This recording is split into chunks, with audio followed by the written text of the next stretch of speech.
বন্ধুরা, রোশনাই ধারাবাহিকের advance update নিয়ে চলে এলাম। রোশনাই ধারাবাহিকের গত ভিডিওতে তোমাদেরকে জানিয়েছিলাম রাজেশ আর রোশনাইয়ের বিয়ে ভেঙে যাওয়ার পরে সুরঙ্গমা আরণ্যকের বাবা মাকে নিয়ে বেনারসে যায়। সুরঙ্গমা প্ল্যান করে আর নিজের প্ল্যানের কথা আরণ্যকের মা বাবাকে জানিয়ে দেয়। কলকাতায় ফিরে নয়, বরং বেনারসের প্রাচীন মন্দিরে আরণ্যক গরিমার বিয়ে হবে। এরপরেই দেখানো হয় গরিমা আরণ্যক বিয়ের পিঁড়িতে বসেছে।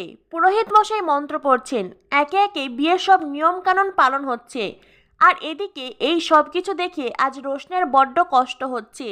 রোশনাই তো সবসময় চেয়েছিল গরিমা দিদি আর স্যারজির বিয়ে হোক, তাহলে আজ কেন রোশনাইয়ের এত কষ্ট হচ্ছে? কারণ রোশনাই আরণ্যককে মনে প্রাণে ভালোবাসে। আরণ্যকের জীবনে গরিমা থাকলেও রোশনাইয়ের জীবনে তো আরণ্যক ছাড়া অন্য কেউ নেই, বা অন্য কাউকে নিয়ে কখনো রোশনাই কল্পনাও করেনি। রোশনাইয়ের চোখ মুখের অবস্থা ভালো নয়, তার মনের কষ্ট মুখে ফুটে উঠেছে। আর তখনই সেখানে আসে সুরঙ্গমা আরণ্যকের মা। সুরঙ্গমা এসে রোশনাইকে বলে, কি রোশনাই, কি দেখছো, এভাবে তাকিয়ে আছো কেন? রোশনাই বলে, বিয়ের দিনে তো বরকনের দিকে সকলেই তাকিয়ে আছে মাসি, তবে আমি তাকিয়ে কি ভুল করেছি? সবাই বরকনেকে দেখছে, তাই আমিও দেখছি। সুরঙ্গমা বলে, কিন্তু আমার তো মনে হচ্ছে তুমি শুধু আরণ্যকের দিকেই তাকিয়ে আছো। রোশনাই বলে, মাসি তোমার যদি এমনই মনে হয় তাহলে তুমি কেন আমাকে এখানে নিয়ে এলে?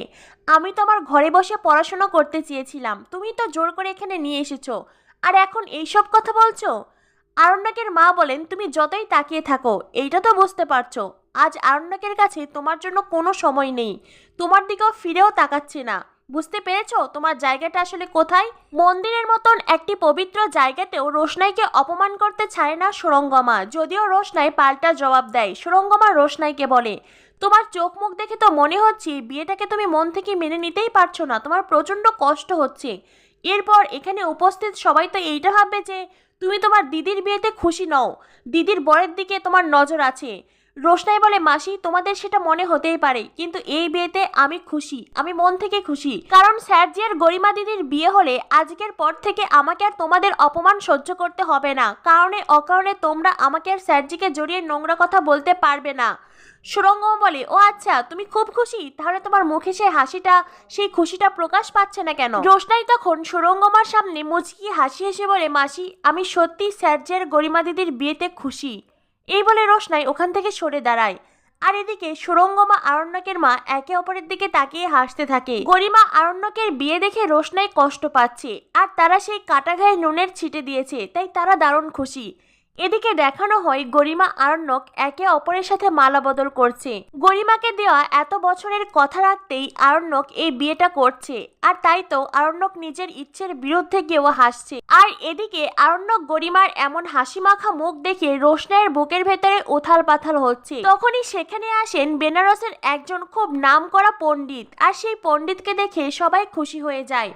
আর পণ্ডিত বিয়ের মণ্ডপের একপাশে বসেন, আর তখনই পণ্ডিতের কানে কানে কেউ একজন কিছু বলে যায়। এদিকে আরণ্যক গরিমার সিঁদুরদানের মুহূর্ত উপস্থিত। আরণ্যক গরিমার সিঁথিতে সিঁদুর দিতেই যাবে, তখনই পণ্ডিতজি আরণ্যককে বলে, দাঁড়াও, এই বিয়ে হবে না। আর এই কথা শুনে সবাই অবাক হয়ে যায়। তো বন্ধুরা, শেষ দিকে আরণ্যক গরিমার বিয়ে হবে? কি হতে চলেছে রোশনাই ধারাবাহিকে পরবর্তী অ্যাডভান্স আপডেট পেতে আমাদের সাথেই থাকো। ধন্যবাদ সবাইকে।